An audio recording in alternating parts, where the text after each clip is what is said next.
இயேசு கிறிஸ்துவின் இனிதான நாமத்தில் இன்றைய ஆவிக்குரிய சிந்தனைக்கு உங்களை அன்புடன் வரவேற்கின்றோம்.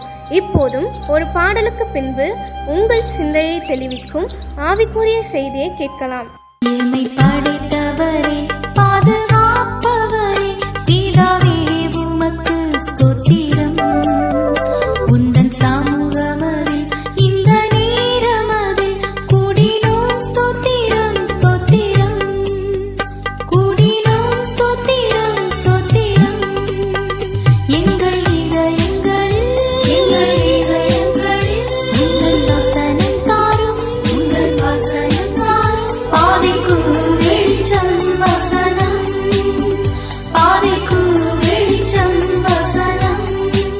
நம்மை பாதுகாத்து பராமரித்து போஷித்து உடுத்திவித்து அற்புதமாக நடத்துகிற ஆண்டவராக இயேசுவின் இனிதான நாமத்தில் உங்களை வாழ்த்துகிறேன். நம்முடைய ஆவிக்குரிய சிந்தனைக்காக எரேமியா தீர்க்கதரிசியின் புஸ்தகம் 1ஆம் அதிகாரம் 8ஆம் வசனத்தை நான் வாசிக்கிறேன்.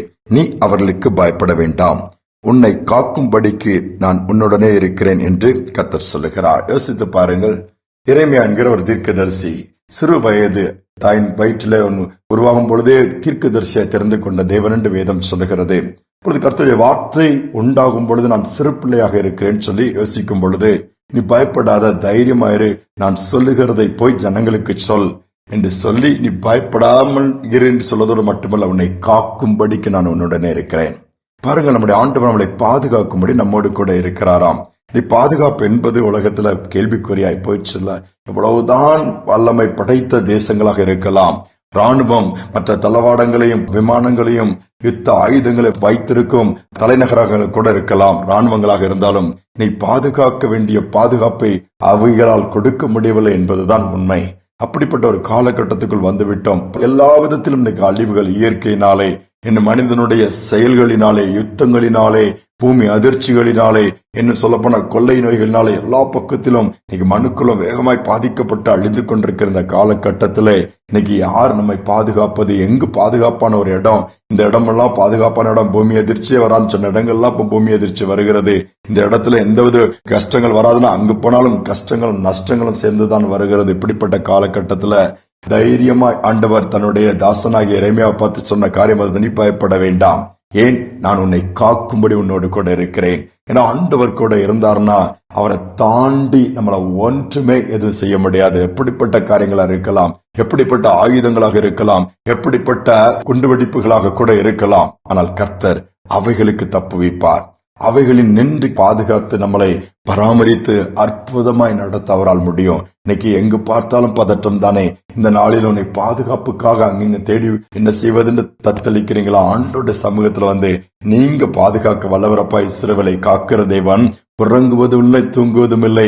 கர்த்தர் உன்னை காக்கிறவர். கர்த்தர் உன் வலது பக்கத்தில் உனக்கு நிழலா இருக்கிறான் அவருடைய வார்த்தை சொல்லுகிறது. அப்படியே நிச்சயமாக நம்மை பாதுகாத்து நடத்துவார். ஒரு சமயம் குறிப்பிட்ட ஒரு மலைப்பாங்கான பகுதியிலே ஊழியச்சும்படிய கணவனும் மனைவியும் மிஷினரிகளா சென்றிருந்தார்களாம். அங்கு போய் அந்த ஊருக்கு வெளியே சின்ன குடிசை மாதிரி போட்டுக்கொண்டு உட்கார்ந்து அநேக ஜனங்களை சந்தித்து இயேசுவின் அன்பை குறித்து சொன்னாங்க, பரலோக ராஜ்யத்தை குறித்து பிரசங்கம் பண்ணாங்க. இது ஜனங்களுக்கு புதிதாக இருந்தது. அதோடு மட்டுமல்ல, வியாதிப்பட்டவர்களுக்காய் ஜெபம் பண்ணும் பொழுது வியாதிகள் சுகமானது, அற்புதங்கள் நடந்தது, அடையாளங்கள் நடந்தது என்று பார்க்கும் பொழுதெல்லாம் எல்லாருடைய கண்களுக்கு அது ஆச்சரியமாக இருந்தது. எல்லாரும் இந்த மிஷினரிகளை பின்பற்றி இயேசுவே ஆண்டவர் என்று சொல்லி போக ஆரம்பித்ததும் அங்கிருந்த ஒரு மந்திரவாதிக்கு இது பிடிக்கவே இல்லை. ஏன் இவன் நம்முடைய பொழைப்பே கெடுக்க வந்து இப்படி பண்ணுகிறாங்களே, நேரில் போய் வான் பண்ணி பார்த்தான். நாங்க உங்களை ஒண்ணுமே பண்ணலையே, நாங்க இயேசுவின் அன்பை குறித்து சொல்றோம், கஷ்டப்படுற ஜனங்களுக்கு ஜெபமணி சுகத்தை வாங்கி கொடுக்கிறோம், அற்புதங்கள் ஆண்டவர் செய்யறோம், நாங்க வேற எதுவுமே மாற்றலையே, எதுவுமே பண்ணலையே, உங்ககிட்ட போக கூடாது, உங்ககிட்ட பேசக்கூடாது, இதெல்லாம் எதுவுமே இல்லையேன்னு சொல்லும் போது, இல்ல என்னுடைய தொழில நீங்க கெடுக்கிறீங்க, போய்விடுங்க இந்த இடத்தை விட்டுன்னு சொல்லி அவன் மிரட்டி பார்க்கிறான். அவர்கள் போகவே இல்லை. அவள் என்ன சொன்னா, நாங்கள் ஆண்டுடைய அன்பை தான் சொல்லுகிறோம், உங்களுக்கு விரோதமாக நாங்கள் எந்த மந்திர தொழிலை நாங்கள் செய்யவில்லையே, போட்டி தொழில் பண்ணவில்லைன்னு சொல்லி. ஆனால் இவன் கேட்க மாட்டேங்கிறாங்கன்னு சொல்லி மந்திரங்களை ஏவி பார்த்தான், நடக்கவில்லை. பொல்லாத ஆவிகளை அனுப்பி பார்த்தான், அந்த மிஷினரிகளை போய் நெருங்க கூட முடியவில்லை. ஏனென்றால் அவருடைய ஆண்டோடைய பிள்ளைகளா இருக்கிறபடியினாலே பொல்லாத ஆவிகளோ பொல்லாத காரியங்களோ தொடவே முடியவில்லை. கடைசியாக பெரியனால் என்ன பண்ணான், ஒரு கூட்டத்தை எடுத்து கையெறி குண்டுகளை ஆயத்தப்படுத்தி இரவு நேரத்துல இந்த குடிசன் மேல் அவன் தூங்கிட்டு இருக்கும் போது எரிந்து கொண்டு விட வேண்டும் என்று சொல்லி அவன் 1-2 ஆட்களுக்கு பணம் கொடுத்து தன்னோடு அழைத்து போனான். அந்த இடத்தை நன்கு அறிந்தபடியினாலே நைட் எல்லாம் நல்லா டீப் ஸ்லீப் தூங்கிட்டு இருக்கும் போது போய் போட்டுவிட வேண்டும் என்று சொல்லி போயிருக்கிறான். ஆனால் நடந்தது என்ன? அவன் புறப்பட்டு எல்லாம் ஆயத்தமாக தான் போனான். காலையில வர தேடுறான், அந்த இடத்தை அவனால் கண்டுபிடிக்கவே முடியவில்லை.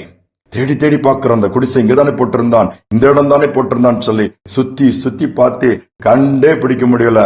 சூரியன் உதிக்க ஆரம்பிச்சிச்சு. தோற்று போனவனாய் சோர்ந்து போனவனாய் பின்னாடி திரும்பி போய்விட்டான். என்னன்றே புரியல அவருக்கு.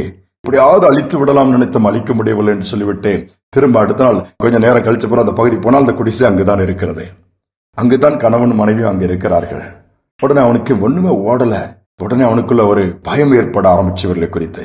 நம்ம நினைக்கிறோம் முடியலன்னா போவோம், அவர்களுடைய தேவன் தான் பெரிய தேவன் சொல்லி நேரடியாகவே போய் சரண்டர் ஆகி, நான் நேற்று இரவு நாங்க கொண்டு வந்து உங்க குண்டுகளை எரிந்து கொல்ல முற்பட்டோம், ஆனால் உங்கள் கூடாரம் எங்கள் கண்களுக்கு படவில்லை, உங்கள் தேவன் உங்களை பாதுகாக்க வல்லவராயிருந்து பாதுகாத்து விட்டாரே, உங்களுடைய தேவன் தான் ஆண்டவர்னு சொல்லிட்டு அப்படியே அவங்க தங்கள் வாழ்க்கையை அர்ப்பணிக்க ஆரம்பித்தார்களாம். அப்பொழுதுதான் இந்த 2 மிஷனரிகளுக்கும் தெரிய ஆரம்பித்ததாம், இரவு நேரத்தில் இப்படி அழிக்கணும்னு வந்ததெல்லாம் எங்களுக்கு தெரியவே தெரியாது. ஆனால் நாங்கள் ஜெபித்து விட்டு ஒரு பாடலை பாடி நாங்கள் ஜெபித்து விட்டு காக்கும் அல்ல மீட்பர் உண்டனுக்கு காத்திடுவார் என்றுமே பாடிட்டு நாங்க படுத்தோம். அதுதான் எங்களுக்கு தெரியும். ஆனால் எங்கள் தேவன் காக்க வல்லவராயிருந்து காத்திருக்கிறார், தொடர்ந்து பாதுகாப்பார் சொல்லி அங்கு ஆண்டவரை மகிமைப்படுத்தினார்களாம். காக்கும் அல்ல மீட்பர் நமக்கு உண்டு. சோர்ந்து போக வேண்டாம், ஜெபிப்பும். அன்பின் தகப்பனே, என்னை எங்களை பாதுகாக்கிற தேவன், பராமரிக்கிற தேவன் அப்பா, அற்புதமாய் நடத்துகிற தேவன், விரோதமாய் உருவாக்கப்படுகிற ஆயுதங்கள் வாய்க்காமல் பண்ணுகிற தேவன் அப்பா, நாளில விரோதமாய் உருவாக்கப்பட்டிருக்கிற ஆயுதங்கள், விரோதமாய் எழும்பியிருக்கிற யுத்தங்கள், நீ மனுக்குலத்தை அழிப்பதற்காக உருவாக்கப்பட்ட ஆயுதங்கள், கொடிய என்ன கதிரைக்கு ஆயுதங்கள், என்ன சொல்ல போனா ஏராளமா பயவெப்பன் அது இதுன்னு நிறைய சொல்றாங்கப்பா. உங்களுடைய ஆலயமா எங்களை சரீரத்தை வச்சிருக்கீங்க, அதை அழிக்கக்கூடிய இப்படிப்பட்ட காரியங்களை அப்புறப்படுத்துவீராக. இந்த அழிவின் இப்படிப்பட்ட பொருட்களுக்கும் சூழ்நிலைக்கும் நீர் விலக்கி பாதுகாத்துக் கொள்ளும்படியா நாங்கள் ஜெபிக்கிறேன். பதற்றத்தோடு பயத்தோடு பாதிப்போடு என்ன செய்வதென்று பாதுகாப்பற்ற இடத்தில் நாங்கள் இருக்கிறோமே, எப்போ என்ன நடக்குமோ தெரியாதா என்று சொல்லி கலங்கி இருக்கிற பிள்ளைகள் இந்த செய்தியை கேட்க நேரிடுமானால் நீர் காக்கும்படியா கூட இருக்கிறேன் என்பதை காண்பித்தருள்வீராக. உங்களுடைய வார்த்தையின்படியே நீர் பிள்ளைகளோடு இருக்கிறது என்று காண்பிக்க போவதற்காக நன்றி. தாழ்த்தி ஒப்புக் கொடுக்கிறேன். பெரிய காரியங்களை செய்யும் துதிக நம்மை ஏற்றுக்கொள்ளும் இயேசுவின் நாமத்தில் பிதாவே, ஆமேன் ஆமேன். நம்மை காக்கும்படியாய் நம்மோடு கூட நம்முடைய தேவன் இருக்கிறார். தீங்கு துக்கப்படுத்தாது தைரியமாய் முன்னேறி செல்லுவோம். இந்த சிந்தனையோடு இந்த நாளை தொடருவோம். மீண்டுமாய் நாளை தினம் சந்திப்போம்.